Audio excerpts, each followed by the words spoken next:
Selon mon analyse à moi, je ne crois pas en l'union sacrée. Vous allez me dire pourquoi vous ne croyez pas en l'union sacrée? Absolument. Parce que je pense qu'aujourd'hui, comme le disait Martin Luther King, l'obscurité ne chasse pas l'obscurité. Seule la lumière peut le faire. Et je pense qu'aujourd'hui, en République démocratique du Congo, ce qui se passe à ce jour, c'est que nous avons devant nous des députés qui ont été achetés, des députés qui ont reçu certaines enveloppes pour adhérer à l'union sacrée. Vous ignorez qu'aujourd'hui, le FCC est en train de crier à la caporalisation des institutions de la République. Il crie à la dictature instaurée par le président Félix Tshisekedi et ils appellent même le président au respect de la Constitution. Que pouvez-vous dire? Je suis triste parce que vous savez, si à l'époque de Kabila violait régulièrement la Constitution, aujourd'hui avec Félix Tshisekedi, la Constitution n'existe plus. Elle est décapitée, elle se trouve à la morgue. Il faut aller l'enterrer. Nous n'avons plus de texte. Nous ne respectons plus les textes, même nous au niveau de l'Assemblée nationale. Notre propre règlement intérieur est piétiné. Les personnes qui ont collaboré 18 ans avec Kabila, qui n'ont pas apporté du bonheur à la RDC, vous pensez qu'aujourd'hui, par un coup de baguette magique, ces gens vont directement changer pour devenir neufs? Et comme l'a dit Martin Fayoulou, l'union sacrée est devenue une blanchisserie, où les gens entrent abyssal et l'union sacrée nettoie ses habits pour les présenter autrement. Donc j'aimerais vous dire que je n'y crois pas du tout.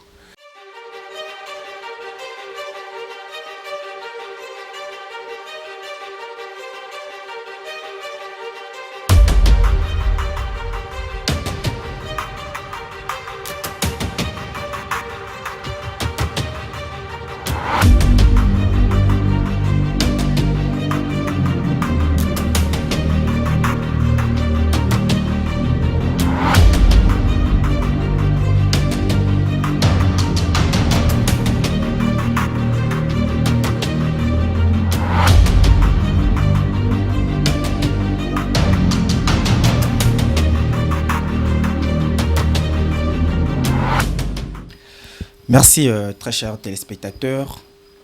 Le plaisir est pour nous de vous retrouver encore une fois de plus dans votre magazine Perspective.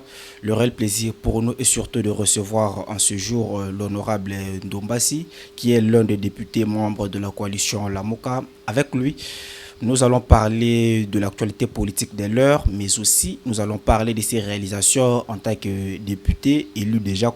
Vous le savez, donc nous sommes déjà dans les 3 ans après les élections de 2018, nous allons parler avec l'honorable pour savoir ce qu'il a déjà réalisé en tant que député au niveau de l'Assemblée nationale et la relation qu'il continue à entretenir avec sa base. Je crois que ça sera les deux grands points que nous allons aborder le long de cette émission. Et je crois que l'invité est déjà avec nous. Nous allons le recevoir et puis commencer notre mission. Et je m'en vais directement aussi dire bonjour à l'honorable Ndombas qui est avec nous ici. Bonjour chers frères, bonjour à tous les internautes qui nous suivent en ce moment et que du bonheur pour 2021. Merci beaucoup, honorable. Comme je le disais au sommaire, nous allons parler, n'est-ce pas, de l'actualité politique de l'heure, mais aussi nous allons parler de la relation que vous avez avec votre électorat et de vos réalisations en tant que député. Je crois qu'on commence par l'actualité politique de l'heure. Vous êtes sans ignorer que le président de la République, son Excellence Félix Antoine Tshisekedi, a mis en place une nouvelle coalition, donc l'Union sacrée, mais qui est beaucoup plus composée de membres issus, n'est-ce pas, du FCC, que nous avons qualifié de néfastes, qui ont, n'est-ce pas, qui n'ont pas bien travaillé dans le mandat passé. Et aujourd'hui, nous voyons aussi la détermination du président Tshisekedi de vouloir mettre de côté tous ceux qui ont travaillé avec son ex-collaborateur Joseph Kabila Kabange. Que pouvez-vous dire quant à ce? Ben, euh, Rien de spécial, juste dire que selon mon analyse à moi, je ne crois pas en l'union sacrée. Vous allez me dire pourquoi vous ne croyez pas en l'union sacrée? Absolument. Parce que je pense qu'aujourd'hui, comme le disait Martin Luther King, l'obscurité ne chasse pas l'obscurité. Seule la lumière peut le faire. Et je pense qu'aujourd'hui, en République démocratique du Congo, ce qui se passe à ce jour, c'est que nous avons devant nous des députés qui ont été achetés, des députés qui ont reçu certaines enveloppes pour adhérer à l'Union sacrée. Certaines propositions de Jeep même. Donc, je ne crois pas que la corruption peut aujourd'hui dégager un système qui tire sa source de l'injustice et de la corruption. Ces personnes qui ont collaboré 18 ans avec Kabila, qui n'ont pas apporté du bonheur à la RDC, vous pensez qu'aujourd'hui, par un coup de baguette magique, ces gens vont directement changer pour devenir neufs? Et comme l'a dit Martin Fayoulou, l'Union sacrée est devenue une blanchisserie, où les gens entrent à Bissal et l'Union sacrée nettoie ses habits pour les présenter autrement. Donc j'aimerais vous dire que je n'y crois pas du tout.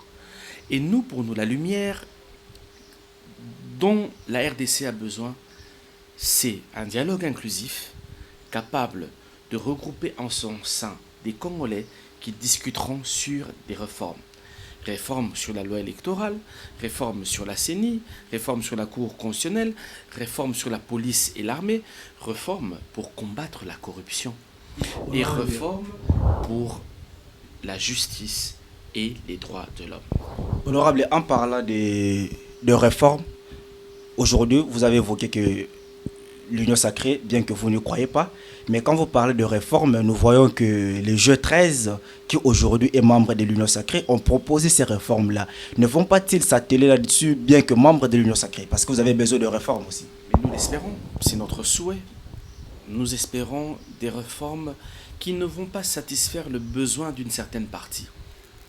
Nous avons besoin de réformes que nous léguerons à la jeunesse, à nos enfants, à nos arrière-petits-fils, des réformes qui seront éternelles et non des réformes qui seront calquées sur mesure pour satisfaire une certaine famille politique, comme cela a été le cas à l'époque du président honoraire Kabila.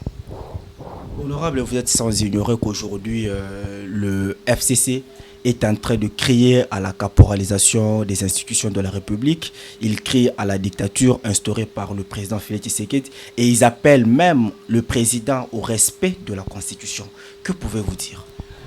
Je suis triste parce que vous savez, si à l'époque de Kabila violait régulièrement la Constitution, aujourd'hui avec Félix Tshisekedi, la Constitution n'existe plus.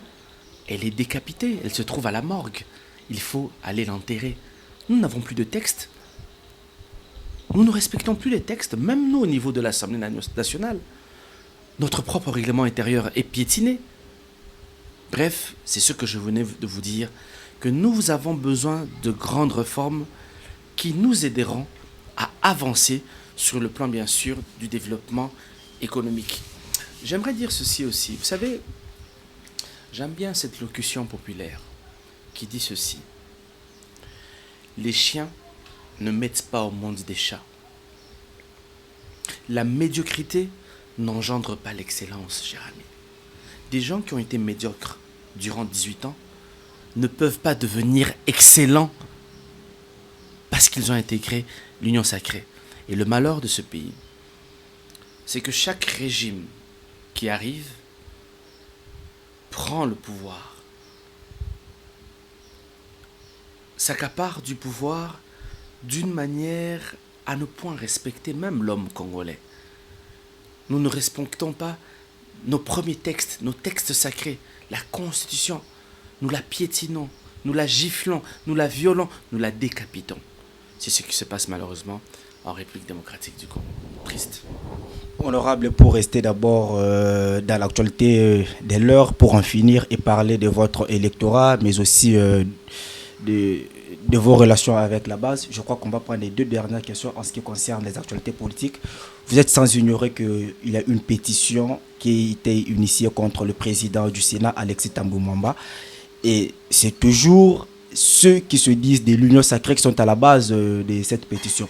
Est-ce que nous pouvons dire aujourd'hui que le président Tshisekedi cherche à tout prix à se débarrasser des membres de son allié, de son ancien allié Joseph Kabila Kabangi? Vous savez, moi je préfère parler de développement. Je trouve que c'est de la théâtralisation. C'est du théâtre. Et je préfère me concentrer sur ce qui pourrait faire réellement avancer la République démocratique du Congo. Tout ce qui se passe aujourd'hui, ce n'est que le fruit d'un amalgame qui a été créé lors des élections 2018. C'est ce qui s'est passé. Je n'ai rien à dire. Que Tamumamba parte ou qu'il reste, le plus important aujourd'hui, c'est de parler du développement de la République démocratique du Congo. Vous savez, dans ce pays, depuis 1960, on a été influé par une politique de distraction. Kassavubu a fait ceci. Lumumba l'a suspendu. Tchombe, Kalonji, Mobutu, Tshisekedi père. Aujourd'hui, c'est Fachi Béton, Mafa Aigle, Igwe, Charman, Chinarambo. Bref, nous avons fait une politique de distraction. Et moi, pour moi, ça, c'est du théâtre. Et je ne vais pas commenter cela. Passons à une question plus sérieuse. Voilà. Merci beaucoup, très chers téléspectateurs. Comme je vous avais dit, le plaisir était pour nous vraiment de recevoir l'honorable Ndombasi, qui est l'un des membres de la coalition, plutôt qui est l'un de ceux qui sont dans la coalition Lamuka, donc qui sont dans l'opposition, parce que vous allez vous rappeler que les députés de Lamuka ont refusé de faire une nouvelle déclaration, comme l'avait déclaré le président, comme l'avait souhaité le président Bosso. Donc ils sont en tenue dans leur première belle intervention sur vos réalisations et projections, parce que vous avez des conditions. Nous avons déjà vu, comme vous avez dit au début, c'était une invité sur les perspectives. On a déjà compris les perspectives qu'il y aura de dépassé. Mais je crois que nous allons un peu s'y atteigner avant peut-être de prendre notre dernière rubrique sur le rapport que l'honorable a avec sa base électorale. L'honorable, avant d'y arriver là, parce que vous êtes député, vous légiférez et vous avez le temps de proposer tout ça à l'Assemblée nationale. Comment on n'y arrive pas? Parce que ce sont des idées que tout le monde peut constater, que des très belles idées qui peuvent développer notre pays. Mais pourquoi toutes ces propositions ne passent pas? Pourquoi la RDC n'est pas à mesure de mettre en pratique toutes ces idées? Certainement, ça va plus pour notre pays et surtout pour notre budget. Aujourd'hui, j'ai vu des égoïstes. Regardez-vous. Beaucoup qui n'a pas été un président un affairiste qui s'est enrichi plein les poches. Kabila fils, pareil. Il s'est enrichi plein les poches. C'est l'homme le plus riche du Congo aujourd'hui. Kabila a construit même des barrages électriques pour lui et sa famille. Incapable de construire un barrage électrique pour le peuple congolais. Incapable.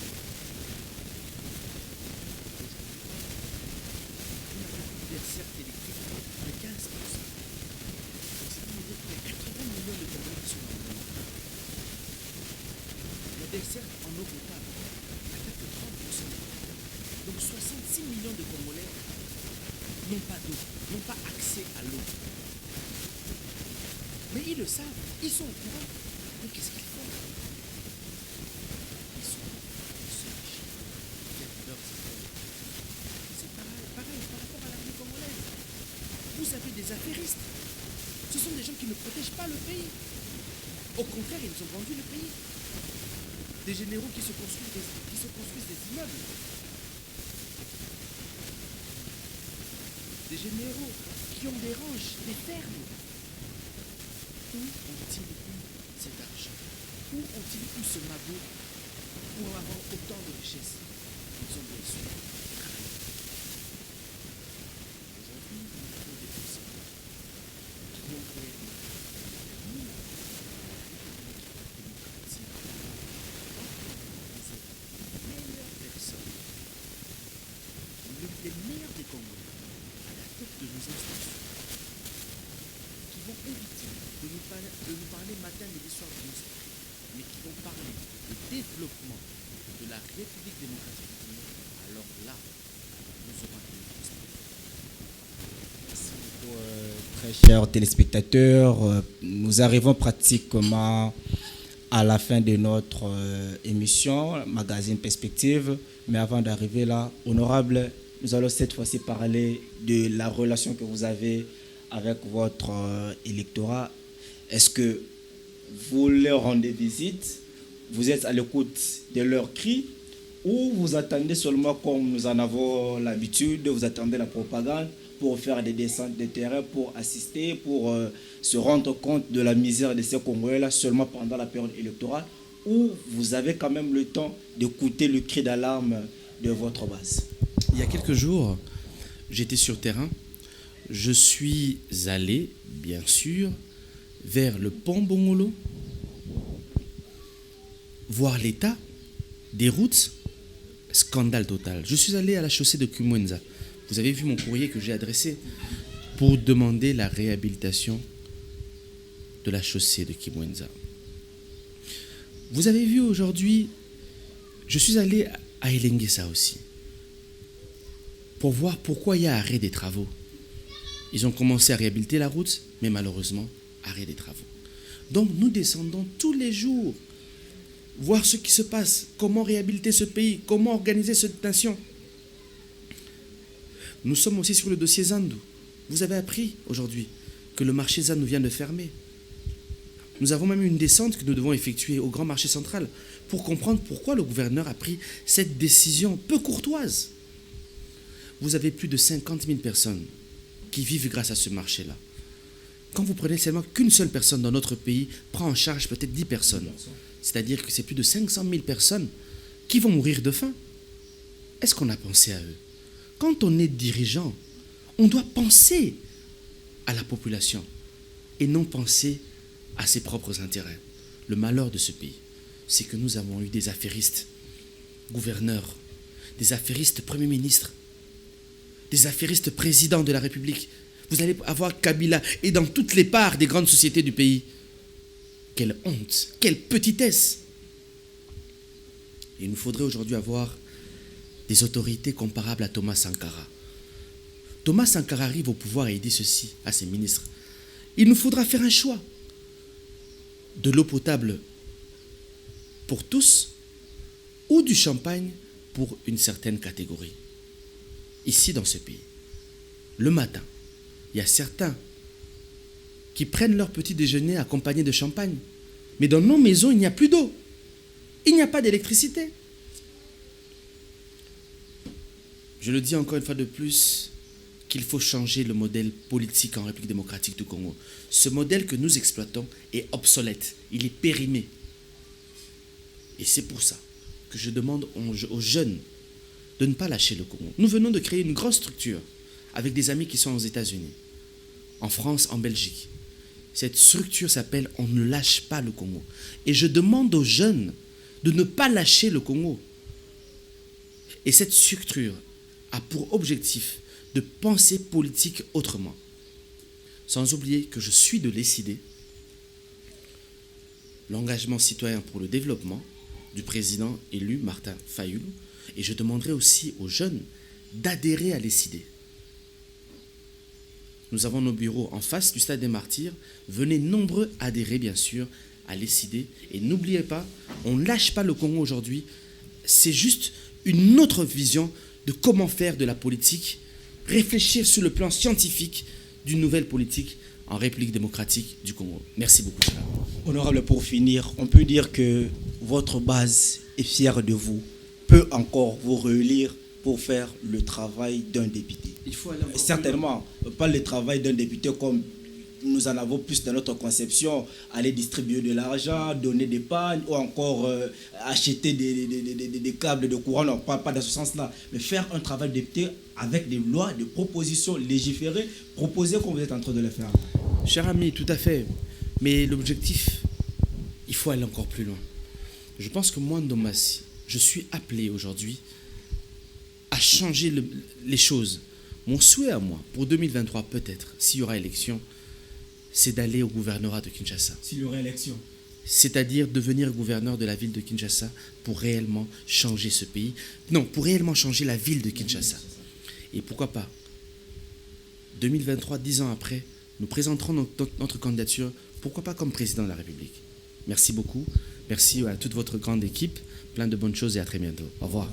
Merci beaucoup, très chers téléspectateurs. Vous avez compris que nous sommes arrivés à la fin de notre tranche plutôt de notre émission Magazine et Perspective. Le plaisir était pour nous de recevoir pour vous l'honorable Ndombassi. Je crois que nous avons abordé toutes les questions comme annoncé au sommaire. Et je vous dis au revoir, restez branchés, restez scotchés, vous ne serez pas déçus. Je profite de cette même occasion pour saluer, n'est-ce pas, mon boss John Simao. J'ai salué aussi comme ça mon RC, monsieur Patrick Félix Abeli, à madame Nelly. Je dis aussi bonjour et bonne suite de programme. Restez scotchés, restez branchés. Je vous retrouve avec le même plaisir à la prochaine occasion, avec le même plaisir. D'ici là, portez-vous bien.